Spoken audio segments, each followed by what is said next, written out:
Howdy, howdy, howdy, my name is Anashi Sasuke, and welcome back to Let's Read the SCP Foundation Wiki. So, in the episode before last, we finished part 1 of Resurrection Alpha 9, and in this one we're going to be starting part 2, which is Alpha 9ers Go, in which Alpha 9 is assembled, trained, and begins its missions. The first reading is Operation Camp Granada. The second one is All This Wandering, which is going to have explicit sexual content. That's going to be interesting. I feel like I should skip that one completely, but I don't know if it's going to have important stuff in it or not. So, first things first, let's just see how long Operation Camp Granada is. We might not even get to All This Wandering in this episode. Okay, so we're definitely... I don't know, because there's all this stuff. So yeah, we're probably not going to get to that in this episode. And I would, if anyone watching this has read that, let me know if it's worth it to read it or if I should just skip it. Alright, so, the attached document packet is classified by the Overseer Level 5, the Overseer Council. Do not continue unless you are an Overseer or authorized factotum under Project SCP-08. Code word Palisade Temblor Whittier. If you receive this data packet in error, do not continue. Contact your local Records and Information Security Administration, RESA, office immediately and report as a misdirected Level 5 information packet. Failure to do so is punishable by death. Make me! To whom it may concern. Dear Sir or Madam, Marshal Carter and Doc sincerely regrets the unfortunate death of your child and the recent events at our Happy Acres Youth Camp. The loss of a loved one is never easy, and even when anticipated, but it is harder still when they are taken from us far too soon. We offer our sincere condolences and deepest sympathy on your loss. May the outpouring of sympathy, the kind acts of friends and strangers, and the comfort in knowing that your loss is felt by many help you through this difficult time. As a gesture of support, we are refunding all fees charged to you for your recent stay at our Diamond Mountain Resort in the form of a certificate of store credit. Be assured that Marshal, Carter, and Dark will make every effort to find the persons responsible. Once they have been found and retrieved, the proceeds from their subsequent auction, less processing fees, and expenses incurred during retrieval will be passed on to you as compensation for your loss. You will, of course, be invited to watch the auction and the subsequent events where the auction winners will make use of their purchases. Sincerely yours, Marshall. S. Marshall, at Marshall, Carter, and Dark. Okay. After Action Report. The following After Action Report has been condensed from the original. Certain data may have been redacted for security purposes. A copy of the full report is available at Site 19 for review and archival. Contact your local RESA office for further details. Memorandum for limited release from R. Spalding, Commander Mobile Task Force Beta 5 Babysitters. This after-action report is prepared in accordance with RESA Directive 417, Paragraph 3, Section 2 to 7. Executive Summary. Deployed location, Happy Acres Youth Camp, blah blah, Wyoming. Probably Wyoming. Deployed CCOs, Task Force Commander Ronald Spalding, Beta 5 Actual, SB-105, Iris Thompson, Senior Special Agent Andrea S. Adams. Duration of deployment. 0600 hours, 452 blank, April 5th, 2000 something, through the 1800 hours. Mission directives: to evaluate an outbreak of SCP-08 in the wild. Scope of operations: deploy forward operations base at incident location. Investigate area for evidence of SCP-01 or 08 outbreak. Sterilize the area of the outbreak if possible. If I'm not mistaken, I believe that one is the zombies. Let's see.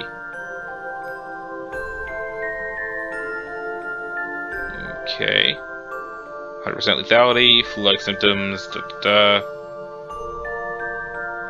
Yep, that's the zombies. Okay, there's zombie outbreak at Acres Youth Camp. Incident background. Happy Acres Youth Camp is a boutique summer camp operated by Marshall Carter and Carter Holiday Endeavors, located in Blank Blank, Wyoming, abutting the nearby Diamond Mountain Resort. Let's see. A vacation resort operated by Marshall Carter Dark Limited. The faculty offers a discreet summer getaway for the children of our distinguished clientele. In addition to luxury housing for up to 200 children, counselors, and staff, the resort includes backcountry hiking trails, a mountain bike park, horseback riding ranch, rifle range, paragliding facilities, and helicopter pad. The resort also operates several ski lifts during the winter months and is well known for the quality of their trails as well as their luxurious accommodations. Text taken directly from the brochure published by Marshall Carter and Dark.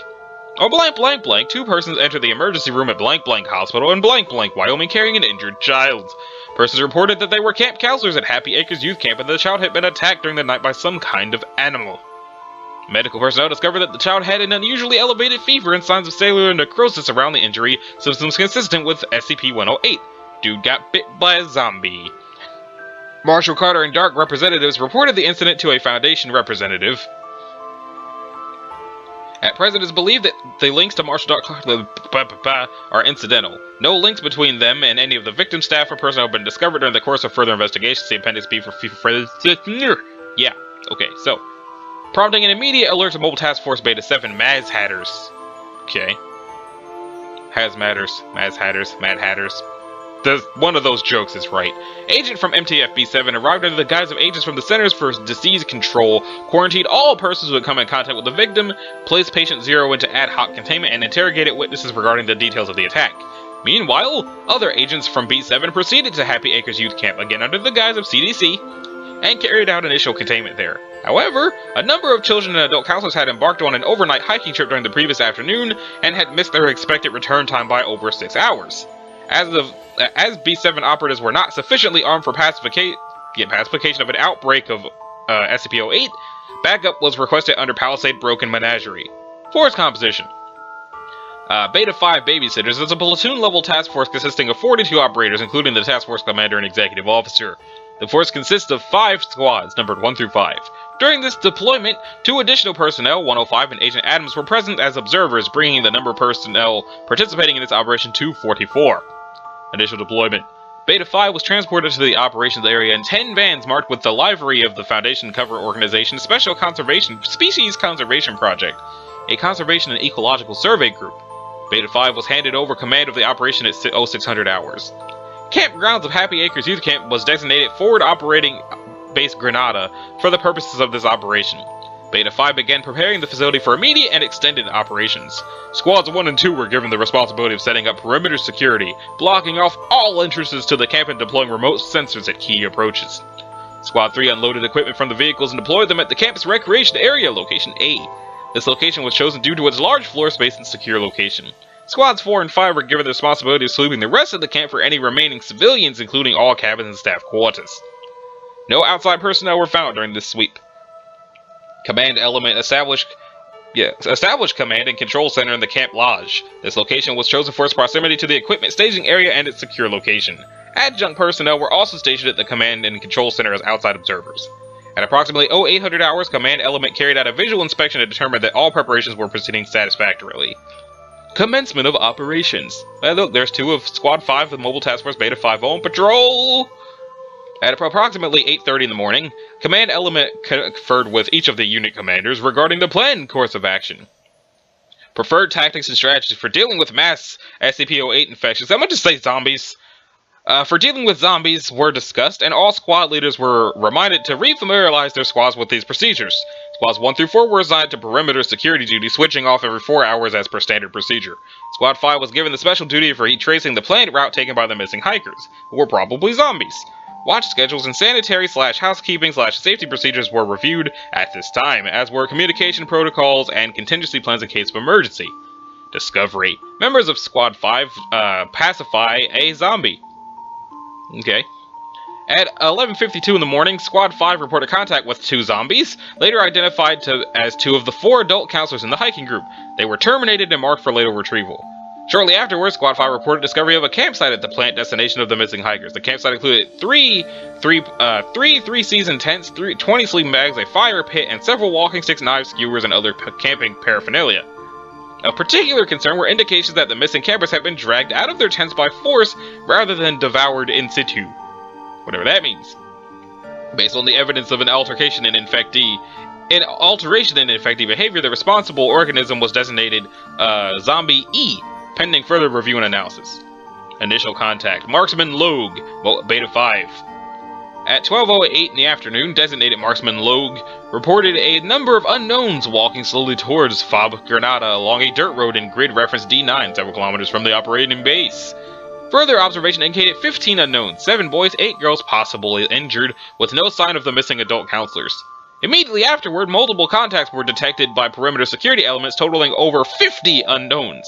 The discrepancy in numbers alerted the task force commander of possible complications, including the possibility that bystanders in the area had become infected.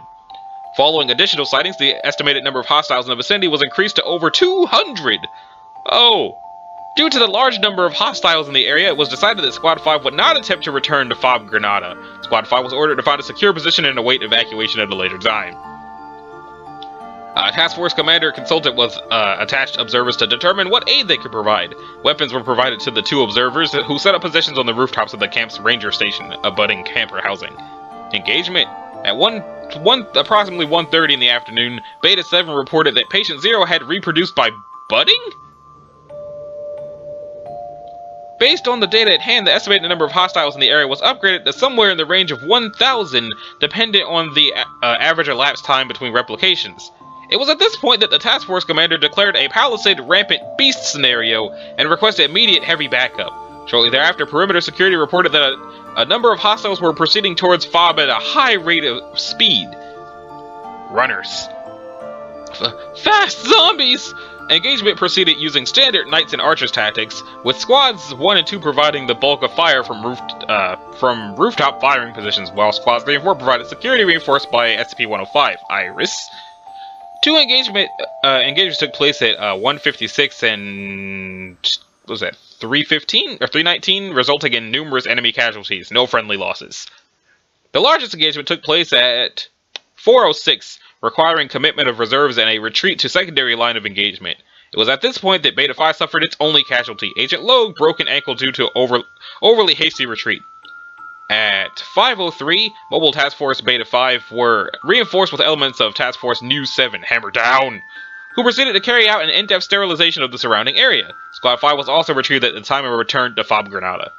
At approximately 6 p.m., Beta 5 officially handed over control of the operating area to Matif New 7 and exfiltrated by helicopter. Post-mission analysis. Aside from the unexpected alterations to the zombies' capabilities, the operation was a perfect example of superior tactics and flexibility, winning out over an opposing force with superior numbers. All members of Beta 5 performed admirably, with individual accommodations listed in the detailed appendix to this report. The Task Force Commander would like to make particular note of the contribution of the 2 adjunct observers to the success of the operation, particularly 105, whose immediate response upon the hasty retreat from the first line of engagement at 406 allowed Task Force personnel to retreat safely without suffering fatal casualties. However, it is my personal opinion that current operating parameters regarding the zombies are inadequate considering the alterations to the organism. A particular concern, data expunged. I'd like to think that the expunged data is the fact that it reproduced by budding. Now here's that again. Okay, so, intercepted email number 1. These are long emails, but they use the word zombies. Okay, from R. Spaulding, Commanding Officer Beta 5, to Dr. Sophia Light, MTF Alpha 9, Last Hope. Copy to Dr. Clef, still unnamed, regarding Operation Camp Granada. Sophia Alto, let's get one thing out of the way. If this is the kind of backup that Alpha 9 and Lambda 2 can provide with only a couple of operators and no official overseer report, I'm itching to deploy with them when they're up and running. So good to have actual firepower on our side for once. I admit, I wasn't sure what to think when Iris and Adams joined us at the staging area. On the one hand, a nervous-looking blonde with a Polaroid over her tactical vest. On the other, look, I get that the suit's effective. I get that it's even useful. I saw firsthand that it's badass. But you have to do something about the design. She looks like she stepped out of a comic book. Anyway, I briefed Iris and Adams on the situation, and we headed up to the summer camp, if you can call it that. Stevenson found their horseback riding ranch, and there were goddamn unicorns in the stables. They had Wi-Fi in their cabins, Egyptian cotton sheets on their bunks. I've seen resort hotels that were less luxurious. So we get situated, set up our kill box, get the men settled and in the perimeter secured, send Kim and Squad 5 out looking for the hikers. Things start to get real about when Kim calls back and says they found the campground. Now, right away, I'm getting a bad feeling. 8 zombies don't drag people out of their tents. Tear tents down, yeah. Eat them on sight, sure. But drag them out of their tents and carry them off? They don't have enough brain cells for that. There's another thing that didn't get quite past the sensors on the official ARR-2, or AAR. Kim found a shell casing, 9mm para. Neither of the adults were carrying handguns, can't get a good read on how old it was, but couldn't have been more than a few days. Could have just been hikers or poachers moving through the area, but no one reported any gunshots. Aside from that, things were a bit quiet. Iris spent some time taking snapshots. Adams mostly seemed to nap. Every once in a while they'd come over and I'd tell them what I was doing. Give them some advice on my leadership philosophy and tactics, that sort of thing. Then Logue tells me he's spotting 15 unknowns, some of them injured, kid-sized. That started to raise the hairs on the back of my neck. Next thing I know, everyone's calling in contact reports. All told, we're looking at something in the 1 to 200 range, all wandering around the woods, and I realize we're in deep shit. When Freddy called in shouting that the kid they had in custody had just butted like a flatworm or something, that confirmed it. Zombies are bad enough, but zombie clones? Fuck me! This was about when I went to Adams and Iris asking for help. Squad 5 was completely cut off. No way they could get to us through 200 fucking zombies. And I had a hold of my line with only 2 ladies to plug it. Adams offered to take a shield and stand on the line. Iris moves to a rooftop and takes over as a DM. I managed to scratch up a rifle for her, had to shut down Stevenson's bullshit. Guy's got a big mouth. And she's just gotten up to the roof when one of the packs of Z's sees us and runs. I don't know who the hell taught that girl to shoot, but she started off headshotting a runner at full sprint. The jokes and dumb comments stopped tout sweet, you can be sure of that. Girl was like a metronome, 1 shot a second. The one she didn't kill, she dropped. I don't think she missed more than a couple of shots before the peloton reached the shield wall. But if I thought Iris was impressive, Adams was a goddamn superhero. Look, I know the suit is technically an SCP object, but damn do I want one. Hell, I want 50, so I can give one to every man in my unit. Adams started shield bashing a Z so hard it tumbled ass over tea kettle and tripped up a couple of zombies behind it. She followed it up with her pistol. I thought she was mag dumping at first, but every round she fired was a fucking headshot. She only slowed down when she ran out of ammo and had to switch to baton, and that was only until Harding got the bright idea to collect everyone's pistol mags and run them over to her. Look, I don't know if you've ever been in a Z attack, but this was something else. Unlike what the movies say, Z's don't usually hit in swarms. It's usually groups of 2 or 3, spurts and packs, ambushes. This was more of a solid wave, and they were all the size of 5th graders. We got hit twice. The second time we were down to hammers and batons. If the first 2 waves were bad, the third was a goddamn nightmare. Running retreat all the way back to the kill box. Then Luke breaks his ankle jumping out of the damn tree and ends up alone in front of a pack of Z's, and everyone knows he's gonna die. Next thing we know, Adams is running out there alone, smashing in zombie heads with her bare goddamn hands! Grabs Logan, slings him over her shoulder, starts carrying him back to the line just as Kieran is hitting the clickers for the claymores. Nothing happens. Something must have cut the wires or something, and I'm figuring we're completely screwed now. Then everything explodes. Turns out Iris had the foresight to take snapshots of all the claymore placements during setup. She was able to blow the mines by hand, I guess? And saved all our fucking lives. So yeah, 5 stars, would operate with again. Now, there's one thing that's not on the official after action report that I want to make sure you guys know about. I've attached the pertinent excerpt for the communications log. Okay, Echo. But if I've Echo to actual? I'm a little busy here, Johnny. Is this important? I think so, sir. Can we get a secure line? Switch to command circuit 3. Confirmed switching. Echo to actual, coming over. Actual, go Echo. Alright, sir, here goes. We think we found something you should see. We've retreated into a cave to get out of the rain and, I'm sending the image to you now. Confirm receipt of image. What am I looking at, Johnny? Alright, real quick, there was, I'm gonna call it a box in the back of the cave. Steel cube, about 1.5 meters on a side. Door had a timed lock on it, and there are remnants of food. It looks like raw meat inside. Claw marks on the inside walls. Did a swab check and confirm positive for 08, over. Assessment? I'm gonna say this was a deliberate release actual. Someone deliberately infected someone with this mutated strain of 08 and unleashed it on these campers. No idea why anyone would do that, though, over. I can think of a couple of reasons. Alright, document as much as you can, then spend the night somewhere else. I don't think this strain is any more transmissible than the ones we know, but I don't want to risk it. We'll let you know when, no evac details once I get them. Roger, actual. How's your situation? A bit touchy, but we're holding out fine. The ladies are lending a hand. Iris is a crack shot, but Adams is something else. Roger, sir. Good hunting. Echo out. I did a bit of snooping around in the archive stacks after we got back. Officially, there are only 3 organizations who have access, both have access to 08 and the facilities to alter it. First of all, the Chaos Insurgency. I'm going to put the likelihood of this one at low, though, because if it were them, we'd be getting some grandiose statement about the reasons and motivations behind it. Despite their reputation, the CI usually doesn't do this sort of thing just to cause mayhem. Usually a reason behind it. Second, the Global Occult Coalition. I'm going to rate them even lower than the Chaos Insurgency. This isn't their style. Maybe a rogue element? Even then, though, what's the motivation? Third up is where we start to get a bit worried. The number one organization with the access, assets, and motivation to do something like this is us. It all seems a bit too convenient, doesn't it? 08 outbreak just as the vote on Alpha 9 was taking place? While Iris and Adams just happened to be in the area? And they just happened to save the lives of a bunch of MTF personnel too. Major brownie points with the guys on the ground. If I wanted to push a pet project through Alpha 9, this would be the picture-perfect way to get guys on board. The only reason why I'm telling you two this, of course, is that I'm pretty sure you guys wouldn't be behind this. If you are, then don't let me know. Otherwise, I think every single member of Beta 5 is going to have a long talk with you, possibly involving batons and hammers. What I'm thinking, though, is one of the O5s, whoever it was who was pushing Alpha 9, maybe decides to engineer an event to push it through over the objections of the rest of the council. I'm keeping quiet on this mostly because, damn it, I agree. We need Alpha 9, and Camp Granada, even if it was engineered, proved its point. But probably a good idea if we all start checking dark corners for men with sharp knives ready to stab us in the back.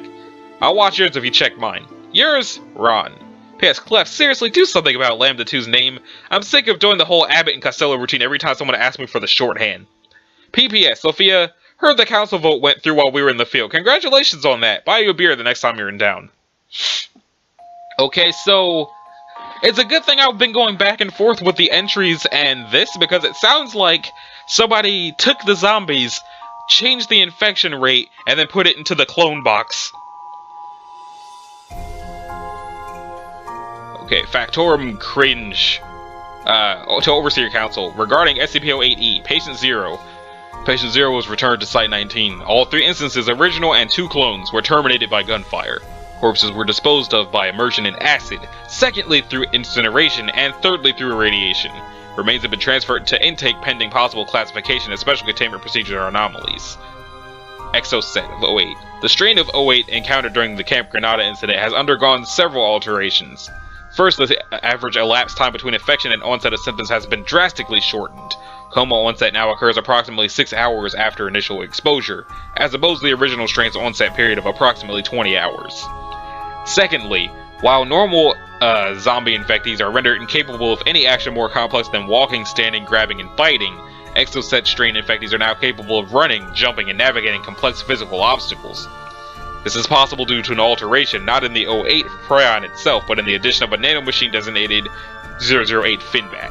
The Finback nanite appears to have been purpose-designated to manage and direct the 08 prion, setting up barriers preventing entry into the cerebral cortex. It also appears to be responsible for the Exoset strain's most alarming mutation. 08 infectees have long been reported attacking and ingesting living humans, but as the organism results in the destruction of the infectee's digestive systems, no sustenance could be drawn from said consumption. Finback not only prevents the digestive system from decaying, but utilizes the material consumed to construct a rough duplicate of its host body from DNA harvested from the infectee's body cells. Once enough raw material has been received, the host body belly will burst open, releasing between 1 to 4 duplicates. These will then proceed to seek out and consume any vegetable or animal matter present, growing rapidly to full size in as little as 24 hours. Analysis of both the Exoset prion and the Finback nanite indicates that the two were deliberately engineered to operate in symbiosis. Even more concerning are indications that the Finback nanite share several traits in common with a now neutralized SCP anomaly responsible for the death and transformation of one Agent Adrian Andrews, formerly archived under SCP-784 Iteration 6.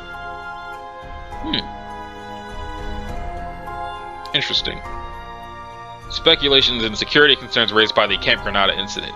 The existence of the Finback nanite alters the list of possible origin points to 1, the Foundation itself. Only we have access to the 784 ARC anomaly. Further, analysis of laboratory and containment access logs indicate discrepancies in the amount of, say, 784 ARC material constructed, reported, destroyed, and returned to containment over the past 10 years. Approximately 10 grams of nanomaterial are now missing, more than enough to create a self-replicated seed for the creation of SCP-784 ARC material. For this reason, I am recommending a complete audit of all Overseer-level projects beginning immediately. Whichever party was responsible for secretly developing 08E must be discovered and the reason for doing so brought to light.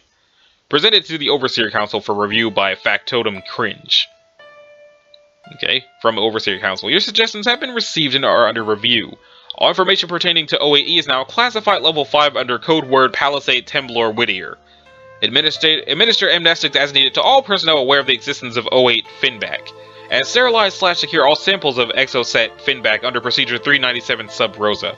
Upon completion of these orders, you will resume monitoring assets Resh, Zemek, and Gimmel until further notice. 058. Okay, and intercept to email number 3. From Senior Special Agent Andrea S. Adams, Mobile Task Force Lambda 2 blank, to Dr. Alto Clef, Mobile Task Force Lambda 2 blank, Operation Camp Granada. The suit's performance was satisfactory, however, I would like to consult with R&D regarding some alterations. 105 performed well. Aside from that, nothing of interest to report. So it's entirely possible that this was Clef's fault. Got it. Ahaha! Hello, Mudda. I get it. Hello, Mudda. Hello, Fada. Here I am at Camp Granada. Okay, so this will be a shorter episode because, again, I'm not 100% sure whether or not I really should or need to read this one here. So let me know in the comments whether or not this is necessary, if you know. And in the meantime, this has been Anache Sasuke. This was Let's Read the SCP Foundation Wiki. And the next episode we'll bounce back over to the SCP entries. And the last one we did was The Gayest Man Alive, who I could swear I've read before, but I'm not sure when or why I would have read it early. But anyway, thanks for watching. If you liked it, a like and a subscribe would be groovy. If you didn't, you don't need to do either one of those things. And I will see y'all in the next one. Later.